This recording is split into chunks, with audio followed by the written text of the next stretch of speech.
TGT 2016 high school 2016 के अभ्यर्थियों के लिए ये वीडियो है, आप ध्यान से समझिएगा। जो सेकेंड बेंच में केस चल रहा था जिसको 2 जज सुन रहे थे, देखिए याद रखिएगा हाई कोर्ट में जो है ना 2 जगह सुनवाई होता है। एक फर्स्ट बेंच जहाँ पे 1 जज सुनते हैं, उसको फर्स्ट बेंच बोलते हैं। एक होता है सेकेंड बेंच जिसमें 2 जज सुनते हैं। कभी आप केस जब फाइल करते हैं तो उसको फाइल करते हैं फर्स्ट बेंच में। फर्स्ट बेंच में अगर हार जाते हैं तो आप सेकेंड बेंच में करते हैं, और सेकेंड बेंच में भी अगर हार जाते हैं उस केस में आपको जाना पड़ेगा सुप्रीम कोर्ट। ये रूल है, रूल को समझिएगा पहले। तो हाई स्कूल का 2016 का जो सेकेंड बेंच में केस चल रहा था उसका आप देखे होंगे कि 28 फरवरी 2025 को जो फैसला हुआ उसके बारे में एनालिसिस, और 28 को इसलिए नहीं कर पाए क्योंकि अब 1-2 दिन हम बहुत बिजी शेड्यूल था, इसलिए नहीं बता पाए। तो बहुत लोग बहुत तरह से कॉल मैसेज का था, तो मेरे पास समय नहीं होता कि सभी का कॉल मैसेज रिसीव कर सकें, तो उसके बारे में हम बता देते हैं। समझिएगा कि जो फैसला हुआ वो पहले से ही निगेटिव था, पहले से निगेटिव आने का चांस था। उन लोगों को दोबारा डीबी के लिए मौका देने के पक्ष में फेवर में नहीं था कोर्ट, पहले से ही समझिए बात को, पहले से नहीं था कि उसका देगा। और वही फैसला हुआ, उन लोगों को हाई कोर्ट नहीं मौका दिया, डिनाई कर गया कि नहीं, दोबारा मौका नहीं मिलना चाहिए। किसी भी कीमत पे आपको जेएसएससी अगर एक बार बुलाती है तो आपको जाना ही होगा। अगर नहीं जाते हैं तो आपको दोबारा मौका नहीं दिया जाएगा। तो सेकेंड बेंच में जो 30 कैंडिडेट था, हम बताया था कि 25 से 30 स्टूडेंट है जो फर्स्ट बेंच में केस किए थे, वो हार गए थे। अभी सेकेंड बेंच में है, वो सेकेंड बेंच में चल रहा था केस उनका, तो वो क्या हुआ कि वो हार गए केस। तो कोई बात नहीं, ऐसे याद रखिए कि हाई कोर्ट में जब केस आप फाइल करते हैं तो आगे पीछे होता है। याद रखिए कि हाई कोर्ट में आगे पीछे मौका नहीं भी मिल सकता है आपको उस मांग के लिए जो बहुत ही स्ट्रिक्ट मांग हो, उसके लिए आपको सुप्रीम कोर्ट जाना होगा। तो इसीलिए सभी कैंडिडेट जो है, जो 30 स्टूडेंट जो फाइल किए थे केस, वो उनको यहाँ से राहत नहीं मिला। कोर्ट की तरफ से ये आदेश हुआ कि आपको हम राहत नहीं दे सकते। क्यों नहीं, इसलिए कई रीज़न थे उसके, लेकिन मुझे जहाँ तक रीज़न समझ में आ रहा है कि अगर एक बार इसको आदेश दे दिया जाता तो उसमें यह होता है कि कभी भी कोई अगर मिस कर जाता है डीबी डॉक्यूमेंट वेरिफिकेशन जाने के लिए या ज्वाइनिंग के लिए, तो 10 साल के बाद 5 साल के बाद फिर आके कहेगा कि हमको तब पता ही नहीं था, इसलिए हमको दोबारा मौका दिया जाए, ऐसा बोला जा सकता है।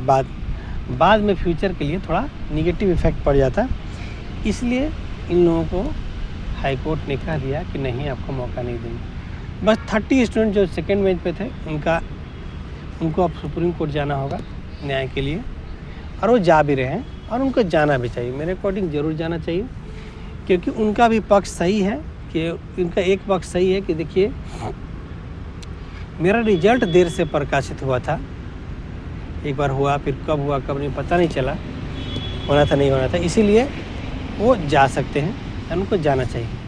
तो वहाँ सुप्रीम कोर्ट से इनको राहत मिलने की उम्मीद है, तो इसलिए सभी लोग जो 30 स्टूडेंट्स हैं वो जा सकते हैं। याद रखिएगा कि जो सेकेंड बेंच में पिटिशनर थे सिर्फ वही सुप्रीम कोर्ट जा सकते हैं। याद रखिएगा कि नहीं कि बहुत लोगों का जो है डीबी और लोगों का मिस हुआ तो क्या वो डायरेक्ट सुप्रीम कोर्ट पहुंच सकते तो नहीं पहुंचते, उनको फर्स्ट बेंच में ही केस फाइल करना होगा। तो बहुत सारे लोग फर्स्ट बेंच में केस फाइल किए हुए पहले से भी हैं, तो उनका सेकेंड के लिए है, तो उन्हीं सेकेंड बेंच वाला केस का था, तो हम लोग सुप्रीम कोर्ट जाएंगे। तो इसमें जो केस फर्स्ट बेंच में है, जो हम लोग केस लड़ रहे हैं, जहाँ पे हम लोग को फर्स्ट बेंच में 1 जज सुन रहे हैं जिसको, उसमें पॉजिटिव रिस्पॉन्स है कि सीट खाली है। बहुत लोग को ज्वाइनिंग नहीं दिया गया, उन लोग नहीं लेने आया, तो उन लोग के बदले प्लस जो है उन लोग के बदले हुआ, प्लस जो है जो सीट खाली है उसके लिए यहाँ पॉजिटिव रिस्पॉन्स है। अभी उम्मीद है कि 90% चांस है कि इसमें पॉजिटिव रिस्पॉन्स होगा। और जो सेकेंड बेंच में केस था उसका स्टार्टिंग से लग रहा था कि, और फर्स्ट बेंच में उन लोग हार भी गया था, कि निगेटिव रिजल्ट आएगा, तो वो चीज़ है, तो उसमें कोई दिक्कत परेशानी नहीं है। उन लोग को भी हतोत्साहित नहीं होना है जो सेकेंड बेंच में थे और केस हार गए या केस उनके पक्ष में नहीं आया, या तो जज इस चीज़ को समझ नहीं पाए कि इनका एक स्पेशल केस है भाई। ऐसा नहीं है कि हमेशा के लिए, वो सोच रहे हैं कि हमेशा के लिए अगर ऐसा हो गया कि लोग टाइम से JSSC बुलाएगा ज्वाइनिंग के लिए या DB के लिए, टाइम से नहीं जाएगा और दूसरा बार कहीं कोर्ट चल जाएगा, हमको पता ही नहीं चला बोल के, तो ये हमेशा के लिए कहीं रूल मत बन जाए, इसीलिए हाई कोर्ट ने इसको डिनाई कर दिया। जबकि इनका स्पेशल था कि 7-8 सालों के बाद अगर पता चलता है तो कैसे पता चलेगा छात्रों को, छात्रों में अपने बिजी रहते हैं। ये स्पेशल ट्रीटमेंट करना चाहिए था 2016 वाले के लिए, सभी के लिए नहीं, बस इसके लिए स्पेशल ट्रीटमेंट चाहिए था, करना चाहिए था मेरे अकॉर्डिंग, और नहीं हुआ। ठीक है, कोई बात नहीं, सुप्रीम कोर्ट जाएंगे।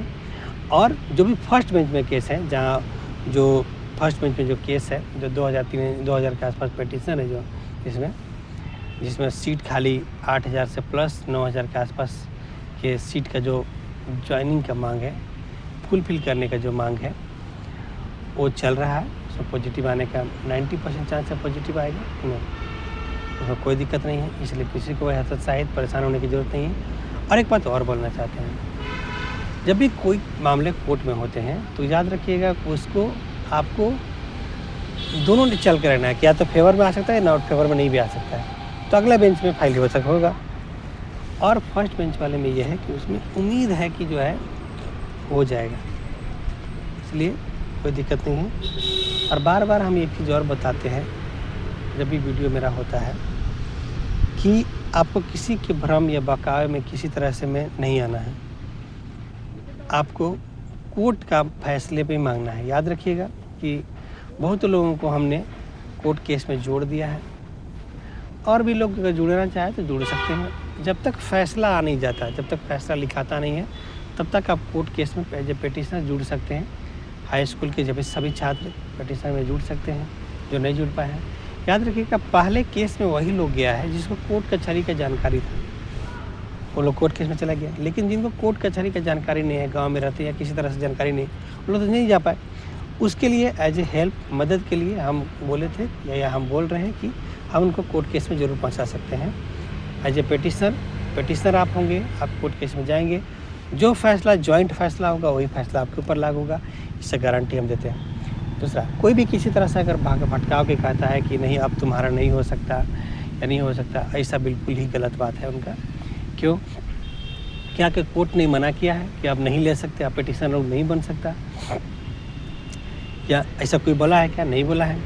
जबकि कोर्ट ने ये बोला है कि जो भी पिटिशनर बनेंगे उनके जो पिटिशनर पहले से हैं कोर्ट में, वो या जो पिटिशनर अभी आगे बढ़ने वाले हैं, वो जब तक फैसला नहीं आता उससे पहले सभी के ऊपर सेम फैसला लागू हो, तो इसमें तो कोई दिक्कत है, एक बात नहीं है।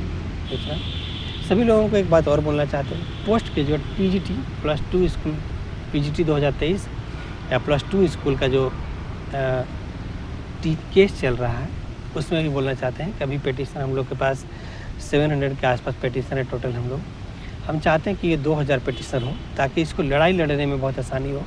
सुप्रीम कोर्ट में अगर केस मेरा चला जाए तो हमारे पास इतना बजट होना चाहिए ताकि उसको आराम से लड़ सके। हाई स्कूल में इतना बजट हो मेरे पास कि आराम से लड़ सके। अगर मुझे 2000 लोगों को नियुक्ति दिलवाना है तो उसके लिए मुझे कम से कम 2 करोड़ 3 करोड़ का इनकम होना चाहिए, ताकि जो है इसको आराम से बड़ा एडवोकेट फाइल कर दें। 5-5 हज़ार पर हियरिंग, 5-5 लाख पर हियरिंग जो लेने वाला एडवोकेट हैं उनको हायर कर दें, और उनको साबित कर दें कि इस एग्ज़ाम में गलती हुआ और इससे मेरा हनन हुआ, इसलिए मुझे नियुक्ति देना चाहिए, और सीट जो खाली है उसके ऊपर। तो PGT +2 स्कूल वाला PGT 2023 या +2 स्कूल हाई स्कूल +2 स्कूल का इसके में पिटिशनर अगर आप बनना चाहते हैं तो अवश्य पिटिशनर इसमें बनिए, कोई दिक्कत की बात इसमें नहीं है, आपको कोई भी परेशानी नहीं होगा। और सहायक आचार्य जो है उसके लिए हाई कोर्ट में फाइल कर रहे हैं कि 26,000 नियुक्ति में भी हम लोगों को चांस देना चाहिए। जो भी जेटेट का एग्ज़ाम की वजह से, जेटेट का एग्ज़ाम नहीं होने की वजह से हमारा बाहर हो गया, जबकि सुप्रीम कोर्ट का आदेश में देखिएगा, आपके आदेश में था कि जब भी आपको एग्ज़ाम ले तो जेटेट उससे पहले आपको लेना ज़रूरी है, उनका ये था। तो उस 26,000 नियुक्ति में हिस्सा चाहिए आपको, तो आप ज़रूर सहायक आचार्य के में जो है आप पिटिशनर बनिए। उसमें पिटिशनर बनने के लिए क्या डॉक्यूमेंट ज़रूरत पड़ेगा, कितना फाइल की ज़रूरत है वो ज़रूरत है। सहायक आचार्य के लिए आपको 5,000 रुपये लगेंगे पिटिशनर बनने के लिए। उसमें B.Ed का मार्कशीट, B.Ed का एडमिट कार्ड देना है आपको, आपको आधार कार्ड देना है, आपको रेजिडेंशियल सर्टिफिकेट देना है यहाँ का ना, आपको कास्ट सर्टिफिकेट में आते तो कास्ट भी दीजिए। अगर जनरल आते हैं तो सिर्फ बीएड का एडमिट कार्ड, आधार कार्ड और मार्कशीट आपको देना है, बस इतना ही है। आप ज़रूर से ज़रूर दे करके सहायक आचार्य में जुड़िए। सहायक आचार्य का मांग करना है, इसमें यानी कि ये न्याय सिर्फ अपना न्याय नहीं है, आगे के लिए भी लोगों का रास्ता खुलेगा कि नहीं। कभी भी आप इस तरह से अन्याय नहीं कर सकते कि जेटेट एग्ज़ाम आप ले ही नहीं और लोगों को मौका छीन ले, लोगों का हाथ से मौका छीन ले, क्योंकि यहाँ तो लोग बहुत ही मुसीबत में पढ़ाई लिखाई करता है, बहुत ही मुश्किल से पढ़ाई लिखाई करता है और उसे नौकरी में इस तरह से शामिल होने नहीं दिया जाएगा तो उनके क्या गुजरेगा। उन लोग नहीं समझ सकते जो जेटेट पास हैं या जिनके पास बहुत पैसे होते हैं। उन्हें जेटेट पास वाले जो पहले जेटेट पास हैं उनके खिलाफ़ का बात नहीं है, वो भी उनका भी एज क्रॉस कर रहा है, लेकिन उनका भी एज क्रॉस कर रहा है जो जेटेट पहला एग्ज़ाम हुआ, दूसरा 6 महीने के बाद होता है, 1 साल के बाद होता है, उनका भी एज तो कम ही बचा है। तो और उसमें भी मौका देना चाहिए, मौका मिलना चाहिए। उन लोग को 26,000 नियुक्ति में एक भी नियुक्ति होता है तो उसमें अब गवर्नमेंट का ये तर्क सुप्रीम कोर्ट में देना भी गलत है कि मेरे पास ऑलरेडी 1 लाख अभ्यर्थी जेटेट पास थे, दूसरा का मौका नहीं देंगे। तो क्या ये तो ऐसे ही बात हो गई कि अगर घर में 4 बच्चे हैं किसी के न, तो बोलेगा कि मेरे पास थोड़ी सी खाना था तो ये 1 ठोका खिला के बाकी 3 को मरा दिए। ऐसा नहीं है, सभी को उसी में हिस्सेदारी देना चाहिए। इसी तरह से ये आर्टिकल 14 समानता का अधिकार के खिलाफ़ है। ये सहायक आचार्य का नोटिफिकेशन, ये अगर गवर्नमेंट नहीं देती है, सभी को मौका नहीं देती है, तो ये ऑब्वियस बात है, ये रद्द हो जाएगा। या तो गवर्नमेंट जेटेट का एग्ज़ाम स्पेशल कंडक्ट करा दे और सहायक आचार्य का एग्ज़ाम कंडक्ट करा दे और सभी लोग को मौका दे दे। वैसे अधिकारी जो इस बात को नहीं समझ पा रहे हैं उनके लिए बहुत ही, यही हम कहते हैं कि आईएएस का सिलेक्शन प्रोसेस चेंज होना चाहिए। कि बताइए सहायक आचार्य का जो नोटिफिकेशन निकाला जाता है सभी को शामिल करना चाहिए था, लेकिन क्या हुआ कि उन लोगों ने भेदभाव किया। तो ऐसे अधिकारी जो सहायक आचार्य का नोटिफिकेशन निकाले थे इस टाइप का, उन्हें बर्खास्त कर देना चाहिए। हमारी मांग है उनको बर्खास्त कर देना चाहिए, उनको झारखंड कैडर से बाहर कर देना चाहिए या उनके प्रतिनियुक्ति पर रखना चाहिए, क्योंकि उनका मानसिक जो है वो भेदभाव करने वाला है। जबकि एक स्टेट का गवर्नमेंट आता है तो सभी के लिए बराबर होना चाहिए नियुक्ति में। इसीलिए सभी में आप ज़रूर शामिल होइए और न्याय के में लड़िए ना। और जो भी पेटिशनर बनिएगा याद रखिएगा कि उसको स्पेशल ट्रीटमेंट ज़रूर मिलेगा। जो भी जाते हैं कोर्ट में उनको स्पेशल ज़रूर से ज़रूर जो है मौका मिलता है, इसलिए इसमें बात नहीं है। और वैसे जो जेटेट पास अभ्यर्थी जो सहायक आचार्य का एग्ज़ाम दिए हैं, रिजल्ट का वेट कर रहे हैं, उनका अभी बात है, हक बनता है उनको करें।